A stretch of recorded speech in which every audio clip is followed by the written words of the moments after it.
The month of October, take note. The month of October,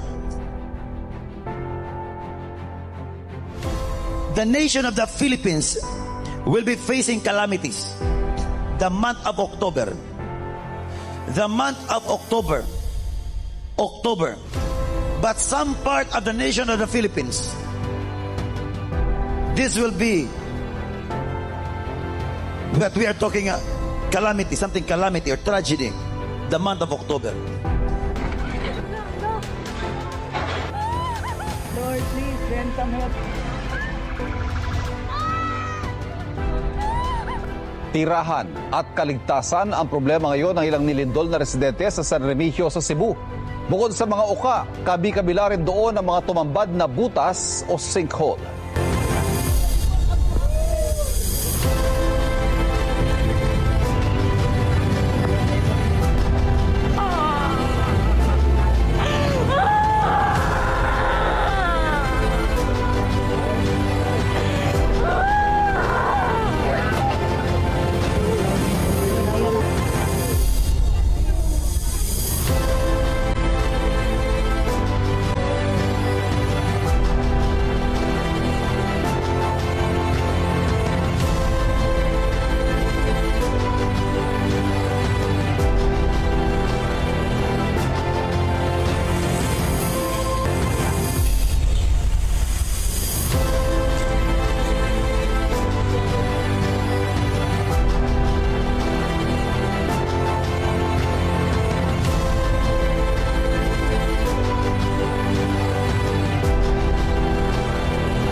Nahitabo dili lang sinog nga dako pinamurag, I think it's pinakadako nga sinog linog sunog sa Davao also after that.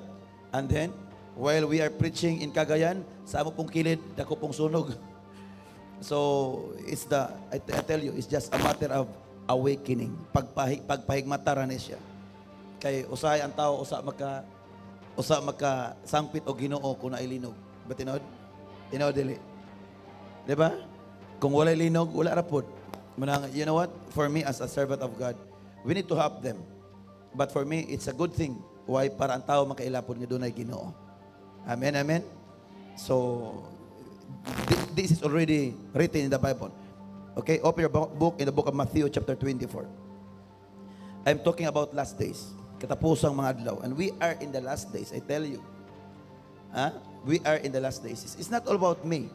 Diba? Last December, you need to be here, huh? Every crossover celebration, every year-end celebration, appeal yun mo kay naa diya mga prophecy, at least makapangandam tang tanan. Amen. Kaysa may nakita dito, main church, wala na naga, no? Ga-worship lang tayo main church dito Cebu, nga kita yung napag-ayo. Amen? Why? Because it's already been declared and decree. No, it's already prophesied. Nga mo ni mahitabo. That is not our will. That is the will of God for His people to be awakening or to awake in the presence of the living God. Amen? So praise God. In the book of Matthew chapter 24.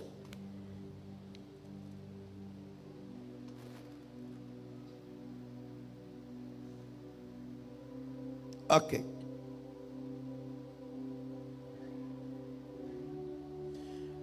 Dirita magsugod sa size. Makabati kamog mga gubat. Duol ninyo og mga balita may tungod sa gubat sa halayo apan ayaw kamo kabalaka. The happenings today is not new. This is already been prophesied. Amen. So in the book of Matthew chapter 24 verse 6 tingod ang pulong sa Ginoo. Makabati kamo og mga gubat, duol ninyo og mga balita may tungod sa mga gubat sa halayo. Apan ayaw kamo kabalaka. Kining mga butanga kinahanglan mahitabo, apan wala kini magpasabot nga mauna ang katapusan. Maggubat ang mga nasod o mag-away ang mga gingharian. Di ba kapantay mo karon? Sultihan ta mo, biliklon ang mga nasod karon. I tell you, you need to be careful. Biliklon ang mga nasod. Actually, I had already prophesying about the year 2027. The year 2027 is the best year among all other years. This is 2025, right? Next year will be 2026.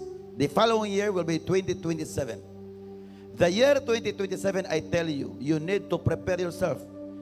I am not talking about the second coming. I am talking about a preparation for judgment. Amen. Yes, tinuod, walay makatag-an sa pagbalik sa Ginoo.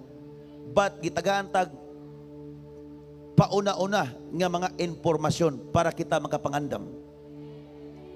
The happenings now, ayun mo kabalaka, giprofesay na daan. Di tinuod dili.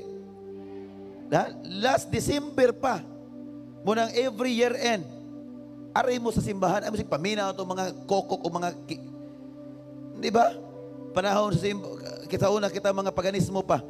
Sa una, magsigitag paminaw kung say maningog. Hala, niningog ang wakwak. Oy, the year of the wakwak. Hala, nitingog ang kuan, ang iro. Kuan ni. Year of the dog. Hala, nitingog ang iring. Ay, year of the cat. Hala, nitingog ang tabian. Hala, year of the marites. Don't be ignorant when it comes to prophecy. Even me, with the prophetess, the mother of the house, dili bag una mo tungkol kay nga naman. Last December pa na gipanagaan. Amen. China, Pilipinas. Di ba tinuod? Nangatuman ba wala? Gikan sa January, tanang propesya nangatuman. Because the moment that the person or this prophet will prophesy, I am not talking by my own self, by my own wisdom. I am just talking the mystery that God revealed me in my vision. Amen. Praise the Lord. Okay, dito ta. Nakita na ito karon, di ba? Ato mga kaguliyang sa kanasuran. We need to pray. Kaya nakita na ko in the realm of the spirit, murag lanot na lang ang pugong. Pag once mutukar pagbalik, be careful. Even the World War III, be careful. And we need to be careful also for the calamities and tragedies. Kay ang tao ka panahon na wala na ipakialam mo Ginoo. Di ba tinuod? You are just blessed nga the moment naka-encounter kag milagro, mautoy na himong puhunan nga nakakaplag tag Ginoo og nangalagad tas Ginoo. Ini mo tupad karon, ayaw undang sa pag-alagad sa Ginoo. Ina ang pag-undang sa pag-alagad sa Ginoo, Ang pag-undang sa pagpangalagad sa Ginoo. inasuicide na. Suicide. Di ba tinuod? Ang pag-undang sa pag-alagad sa Ginoo, I tell you, this is not the right thing. Nga mo stop na atas last days. Kauban nagos pagingon ba nga kanang naanakas panggubatan? Usa ka sundalo? Sige na kang pabutog dagan ng igo, dagan na kang agi, mubalik ka, ngawa kay dalang armas, babay tang taning. Remember, in the book of Ephesians, this is weapons, righteousness, holiness, di ba? Pagsangyaw sa pulong si Ginoo, pag ginumdum nga ikaw luwas, di ba? From reading from verse 14 down up to 18, mauni gahom sa Ginoo mo nito ang weapons.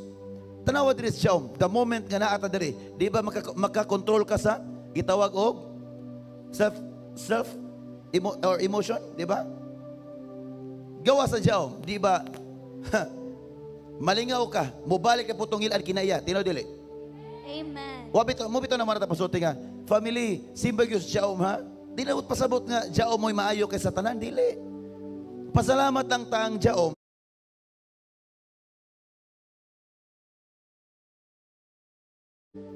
Pasalamat ang taang jaom o sa nahimugso, nakapuasa nagtag 50 kadlaw, 40 kadlaw, 40 kadlaw, atong plagpakan si Lord.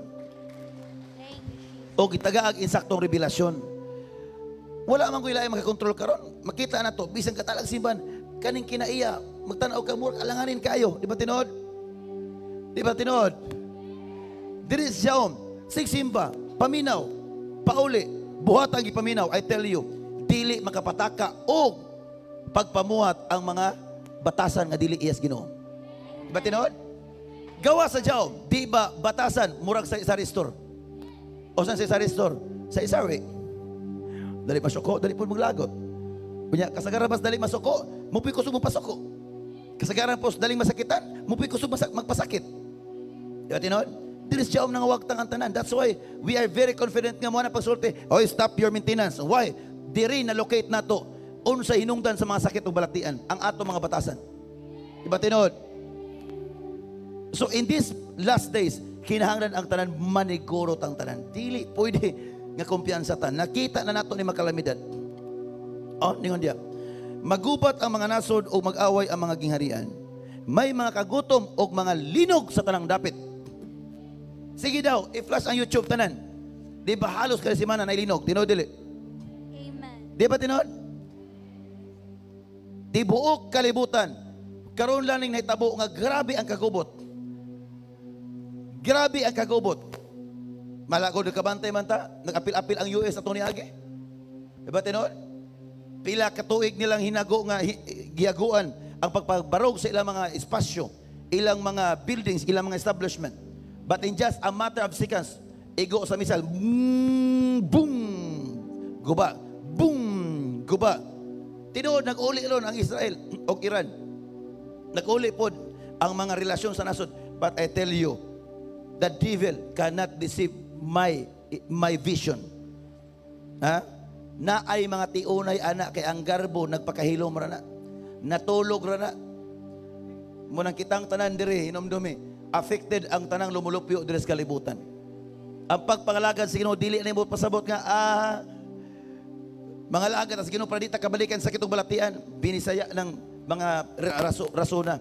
Nangalagad sa Ginoo not just because we are in the last days. Nangalagad as Ginoo tungod kay kabalota unsa ka importante ang pagpangalagad sa Ginoo. Kang pagsimba sa buhi nga Dios, I tell you, maura kini ang buktong bahandi nga dili makawat sa kaaway nga ang tanan nga mga propesiya o ang tanan nga gipangsaad sa Ginoo sa iyang sa iyang makatawan mahimo nga makahatag og katumanan sa tanan. Amen. Ato palakpakan si Lord. Praise the Lord. Okay? Ngayon ang 7, Mateo 24:7. Magubat ang mga nasod o mag-away ang mga gingharian. May mga kagutom o mga linog sa tanang dapit. Kining tanan, sinugdanan pa lang sa mga kasakit. Amen. That's why you need to buckle your seatbelt. You need to strengthen your faith. Amen. Amen ba? Ato ba na punto? Kinahanglan ang tanan maligoon sa pagtuon. Para dili na maanod-anod madala sa nag-anod-anod, nagbalay-baling pagtulunan nga maoy makapasalaag sa uban. Amen. Even here, look at this. In verse 4, si Jesus mitubag, pagbantay kamo og ayaw kamo palimbong ni bisan kinsa. Kaysa ako ngalan daghang tawo nga muani nga mag-ingon, ako ang Mesiyas og daghan nga malimbungan. Ha? Ako ang Mesiyas. Usa ang Mesiyas? Ako, naas ako ang kaluwasan. Di ba tinod? Kinsa may nakadaw karon nga ay kini among reliyon may makaluwas, di ba? Gikan pa na sa una, walihan kag reliyon. Nganong wala mata walihi nga ang reliyon mo nagpalansa ni Kristo. Batinod. Kadagang mga tao mapasulti sa mutong mga tao na ibang bersikulo because ilang i-defend ang ilang reliyon. Ha? Mo na pagsulti, among reliyon may makaluwas. Can you imagine? Kini mga bersikulo mo ni buti pasabot. Nga halos ang tanang mga reliyon nagkasumpaki kay kining reliyon na makaluwas. Mo na siya, kami luwas, kamo dili luwas. Ang pikas pod mo na pagsulti, kami luwas, kamo dili luwas. Ang pikas pod mo na pagpasulti, kamong tanan dili luwas, kami ray luwas. Tanawa, di na nga tantawa ng kasulti ana, di ba? Grabe ang sakit. Ha? But ang kamaturan mao ni tanang reliyon maayo basta si Jesus ang gipatigbabaw. Pag dili gani si Jesus, ayaw nagtuo. Walay laing makaluwas dili reliyon. Ang makaluwas way lain ang Jesus nga tinuod ang Hesus nga naa sa pulong nga ipasimba sa Biblia. Once ka ng reliyon na nagasimba sa tinuod nga Hesus, I tell you, makaluwas na. Dagang may pagsulti, ay, makaluwas ang mo reliyon. Wala magani ka naluwas sa imong arthritis diya. Mo na pagsulti, makaluwas imong reliyon. Di ba tinuod? Wala magani nakaluwas sa batasan ng ngilad. Unya, mo na pagsulti nun, makaluwas, be careful. Kaya na yung mga taong maayong manulti. Ha? But, deep inside is just like a ravening wolves. Ang sama ng wolves, meaning to say, kanabang pulong nga makapabugnaw sa pagtuo, pag-abot sa problema, pag-abot sa kalamidad. Tanawa, by the grace of God, Lord to Jesus. Kisa man nakita sa video dito sa, katong full video dito sa Jaum. Di ba? Kung nato nakita, ang mga taga-Jaum, wala ra. Aksyon na, banibago kay, nanguyog ng mga salagunting, mga tarases. And after that, nagpadayon sa healing. Ang uban pa ito, hindi natakin natin, na aftershock. Aftershock, good. Wala aftershock. Amen, amen. Tuplakpakan si Lord, hallelujah. Amen! Amen mo ito pagkaroon pagkabulahan nga naaka nakakonect nining maong pagtuo. Amen. We are in the last days. Whether we like it or not, naatas katapusan ng mga adlaw. Dili na panahon nga magpalaluya. Dili na panahon nga magpabugnaw-bugnaw sa pagpangalaga sa Ginoo. Mauna ni ang panahon sa kinumbatihay. Kumbati, bawal dili makigbisog karong panahon na. Bawal talawan karong panahon na. Bawal ka nang giingon pagsulti nga nabala ka kahadlok. I tell you, that is the produce of cowardness. Mauna hinungdan sa mga pagkatalawan. Amen. Naay mga sakit balatian, ayaw talo-talo, kaya tungod sa pagkatalaw, naigo sa tag-as ng mga antibiotics, nahimo nga nagkomplikado ang sakit, apektuhan ang kidney, nangamatay sa di pa saktong panahon. Bawal talawan diri sa Jaum. Amen. Nagatuo magkaatanga anak tas Ginoo. Amen. Nagatuo magkaatanga dunay mga milagro. Of course, nakita nato ang gibuhat sa Ginoo nimo dapit, di ba tinud? Enough na nga mawagtang ang katalaw. Panahon sa mga problema, sukol. Amen. Jaum family. Shout ko na ba na Jaum family. Ha? Gikan karon, ha? Nakita na to magkalamidad. Nakita na to ang mga ingon-ani ang nahitabo sa Pilipinas. Sa tibuok kalibutan. Enough na ang panahon sa pagsayang-sayang sa tong oras. Wa ko ilahi ika-encourage na tong tanan karon. Namoy ma-clustering, apil mo, simba, kung mahimo kada adlaw simba. Look at us with your mommy. Tupalapakan, Doktora Prophet Gretchen Jaos. Pag wala ako diri, siya po ang naga-kandak o mga krusada. Mga healing crusades. Amen. Amen. Look at our life. Relax. Tanaw bang mga dato, tungod ka balaka, nagsakit. Di ba? Nga naman, ang ilang pagtuo naa sa kwarta. Ha? Pero kung ang atong pagtuo kanunay naa sa Ginoo, I tell you, even money will just follow you. Amen. Ha? Mga butang nga atong gipangandoy, wala pa gani ka nakapangayo, ihatag na sa Ginoo. Atong plakpakan si Lord. As your spiritual father, ako ikatambag o ikadasing itong tanan, magbinutan ta sa Ginoo. Pag-ingon sa Ginoo, ay kasuko. Pag-ingon sa Ginoo, simba matag Domingo, himua ang Domingo sama sa usa ka pinaka-the best nga sudan nimo. Amen? Ibantay ka, kung sa inyong mga best nga mga sudan. Di ba? Munang pay daw ha? Diris Jaum, maabot alauna ang serbisyo, pasalamat ta, nga naman, at least nakapuasa ka. Amen! Mao na ningon ani ming mami ninyo tungod sa puasa, sacrificial yun. Amen. Nako bang punto mga family Jaum. Pagpangalagan sa Ginoo, kinahanglan magbinutan ta og uban ang kahadlok. Panahon sa Domingo, dapat excited ta. Amen. Every Saturday palang daan og maghimo, magkatol ni mong til padulong sa simbahan. Amen. Di ba? Kabantay mo na good news. Yan tawagan ka, uy, doon na kayo madawat.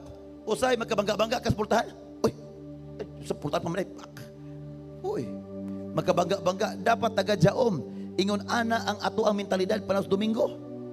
Amen! Pero ay po ko piyansa kay liso po kayo mapandol ka diya. Ambot pasabot na ako. Dapat ang atong excitement when Sunday, during Sunday, pagka Saturday palang daan, prepare yourself para inig-prophecy na ako, dawat na yun. Amen! Amen! Ato palakpakan ko sa tubig ng Diyos. Hallelujah. From this day and onward, Jaon family, we are now in the last days. And whether we like it or not, soon, during our conference, I pray na makatuon ta sa itawag last days and the second coming. I'm praying on that. Amen. And this day is the signs that the Lord Jesus Christ is about to redeem His people.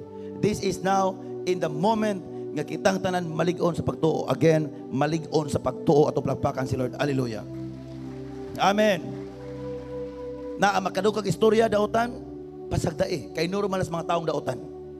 Okay? O makadukag istorya daotan, balosi og istoryang maayo. Simple as that. Di kay masakitan. Di na panahon magpasakit-sakit. Amen, amen. Magkabantay ka murag naluya gamay, anong imong sultihan mo kaugalingon? Ano magluluya man ka? Espiritus kaluya, come out in the name of Jesus. Amen. Be excited even sa iyong mga clustering. Natin mga clustering, paminaw mo. Munang tanang mga pastors tanan na adiri, please abide the teaching. Ato mga teaching diri siguro agyon nga ma-implementar pa kayo kay mauni atong gahom sa pagpangalagad sa Ginoo. Atong palakpakan si Lord. Kita po mga taga-Jaon family, paundangin na sigsul lantaw-lantaw ng mga kuan, mga salida nga puro mga way klaro. Di ba tinod? Lantawa ang YouTube nato, tanawa ang ato mga live streaming kay ni Anan Dapita. Panahon sa mga pagsulay, di ka mo talaw. Lantaw-lantaw ka itong mga salidang way mga klaro, wala pa sulay. Ha? Nilagoto lang ang hagdan, gadawom na kaglinog na. Nga naman, kay sayop ang mga pulong nga natanom diri. Ang mga pulong nga natanom diri nga sayop, kinahanglan lukahon gyud na, kuwaon gyud na. Prinsipyo kuwaon gyud na. Atong ilisan sa bag-ong prinsipyo, pero kini prinsipyo mao ni prinsipyo ni Kristo. Atong palakpakan si Lord. Amen. Amen. So I am praying and declare today in Jesus mighty name nga ang tanang espiritu nga mo hinungdan sa mga kaluya, mo hinungdan sa mga kanang stagnation, karong adlaw mga waktang in Jesus mighty name, o ang tanan mo doble pilo-pilo ang inyong kaisog sa pag-alagad sa Ginoo. Amen. Again, Jaon family, panahon sa mga problema, bawal talawan diri. Kinahanglan mo sukol, kay di ka mo sukol, di ka kitag milagro. Amen. Amen. Kinahanglan mo sukol. Ay mong tuwa naman na pusulti nga, bahalag magkinaon sa maysoon, padayon na sa pag-alagad sa Ginoo. No, wala na kabalo mismo ang gasulti. Kay ang tinuod nga nakabalos ka matuoran, tudluan ka unsaon pagkumbati panahon mga problema. Amen. Di na mo pasabot nga Jaon ta nga watay mga problema. No. Bakak na diri sa Jaon mo sugot ang sa dili na agyud tay gipang atubang nga problema. Pero anak kanindot lang human sa problema panalangin. Sa una, human sa problema. Human sa problema. Human sa problema. Pabo sa Jaon, human sa problema panalangin. Problema panalangin. Asi pilion. Problema panalangin, or problema. Oh, naara man na. Ina mo to pagkaron sokol. Ina sokol. Panahon sa problema, hinom dumi. You are chosen. You are the child of the most powerful God. And we have our Lord and Savior, the Lord Jesus Christ. And we have our spirit, we have our Heavenly Father. And in this place, we have also our spiritual father and spiritual mother kneeling us. Amen. Atong palakpakan si Lord. Requesting everybody to please stand in the presence of the Almighty. Thank you, Father. I want you to speak, to pray and lift up your hands. We are in the last days. Refresh your mind. Refresh your mind. The Bible says, unsa may kong buhaton, magsulti akong lahi nga pinulungan uban ang Espiritu. O mag-awit ako uban sa Espiritu. Pamalandong yang gibuhat sa Ginoo. Refresh. We are entering the new month. We are entering the month of October. I want you to remember everything. And I want you to strengthen yourself. Jaon family. Para dagang para mga propesiya makalapos, I tell you, ianda man kaugalingon. Siglantaw ana mga problema, sakit, baratian. Ano siglantaw ana? Tanawa ang tig-ayo niini. Tanawa ang atong buhi nga Dios. Oh Jesus, oh mazupre in la prandia busia. Rekabanzo, liin laprian, liin trobusia. Lift up your hands now and just close your eyes. Di pasalamatan Ginoo, talk to God. Talk to God. Ayaw sugot nga ang atong pagtuo okay ra kung walay makalamidad o trial yan. No. Ask God. The Bible says, kadto na kulangan sa kaalam, papangayo sila kay ang Dios manghihatagon man alang sa mga nangayo ngadto kaniya. Lift up your hands now. Lift up your hands. Reba zompriyan robuska. It's a Sunday of meditation. It's Sunday of remembering what God has done into our lives. Okay, go. I want you to open your mouth. Katong dili kabalo mo speak in tongues, apriha ang baba sa pagpasalamat sa Ginoo. Na ang Ginoo, Ginoo salamat kaayo. Nga bisan taliwala sa mga taong nagkaguliyang tungod sa makabalaka o kahadlok ning kinabuhi. Tapan salamat Ginoo nga nimong dapit imo kong gilingon. Salamat nga nimong dapit imo kong gihatagan og kaalang araw sa paglumpag sa nang buwas kaway. Open your mouth, open your mouth.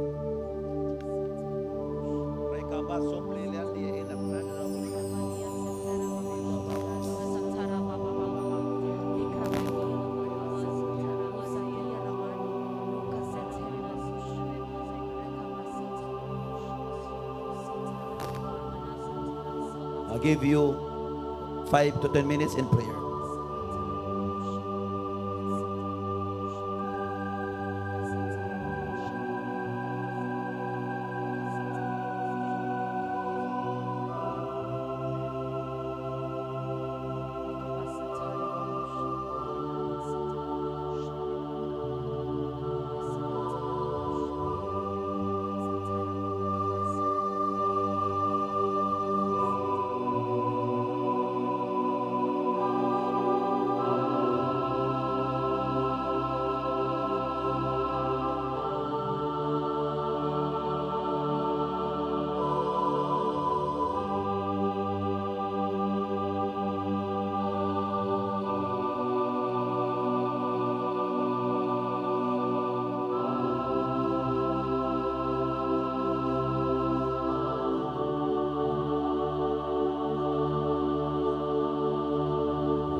Pray for your family. Pray for your family.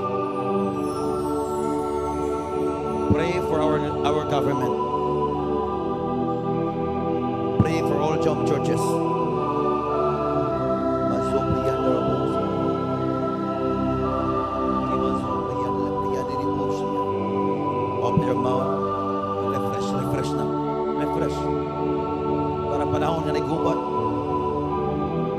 parong malikon sa walay pasigo. Kay masuprihan trobos.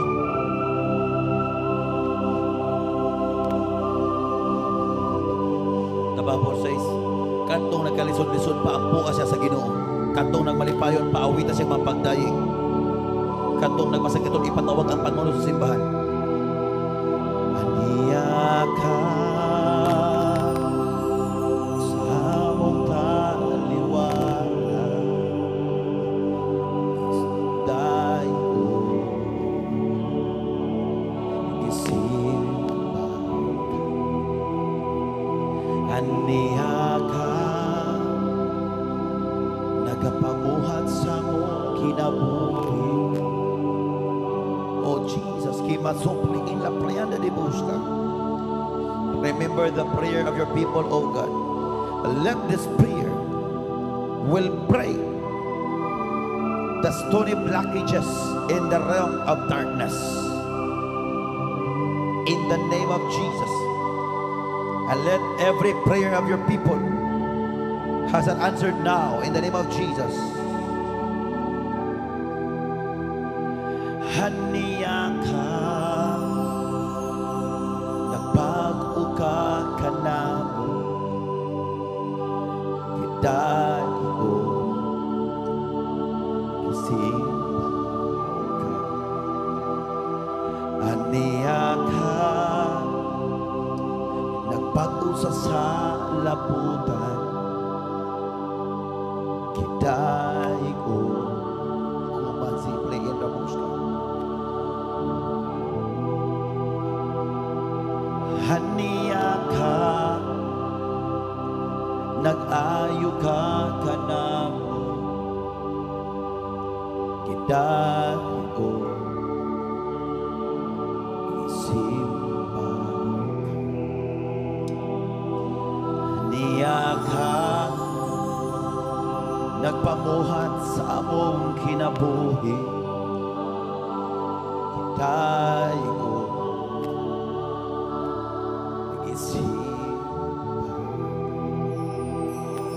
Aniya ka, nagpamuhat sa mong taliwala. Iba supriyan ako. Isimba. Aniya ka, naghatag og kalinaw, naghatag kabaguhan, naghatag og mga pangandoy nga bisan sa mga pangandoy nga wala pa nimo igalito. Oh, rabaso yan.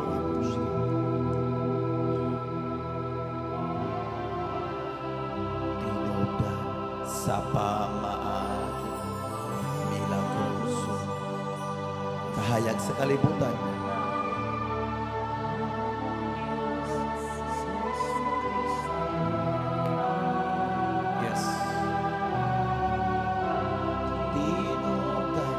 Sa pamaagi, milagroso, kahayag sa kalibutan, akong Diyos, si Jesu Cristo. Wala ilain pa. Magisimba, madami. Tinugdan sa pamaagi, milagroso, kahayag